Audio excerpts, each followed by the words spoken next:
ፈገግ የምንልበት ቦታ ላይ ብቻ እንቆይ ብሎ እንግዲህ አብርሃምና አቤል ተብዬው ማለት ነው አንድ ላይ በቲክቶክ ፖስታቸው ላይ መጥተዋል ማለት ነው። በአቤል ቤት ማለት ነው። እና ፈገግ የምንልበት ቦታ ላይ ብቻ እንቆይ ማለት እንግዲህ ሄርሜላ ጋር ነው ፈገግ የሚለው የምስቀው የሚጫወተው ደስተኛ የሚሆነው ለማለት ፈልጎ ነው እንግዲህ አቤል ተብዬው ይሄን ነገር የፖስተው ማለት ነው። ሰላም ሰላም ቤተሰቦቼ እንዴት ናችሁልኝ? እኔ ያለው ፈጣሪ የተመሰገነ ይሁን።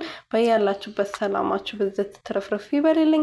እንግዲህ አብርሽና ሩቲ በመጨረሻም እንግዲህ አብርሃም ትላንት ብዙ ቪዲዮ ከተለቀቀ በኋላ በቀን 2 ቪዲዮ ከለቀቀ በኋላ እኔ የሚገርመኝ ነገር ማለት ነው ቪዲዮ ሩታም እያለችበት ቪዲዮ እየተሰራ ለምንድነው ከተለያዩ ለምንድነው ሩቲ በራሷ ቤት ማስለቀው? በቀን 2 አብርሃም ጋር ለምን ተለቀቀ? እሺ የመጀመሪያ ሩቲ ነበረበችበት ቪዲዮ ላይ እሱ ቪዲዮ ሩቲዬ ቤት ነበር መለቀቅ የነበረበት እና ዛሬ ደግሞ አቤል እንግዲህ ፈገግ የምንልበት ቦታ ላይ ብቻ እንቆይ ብለዋል።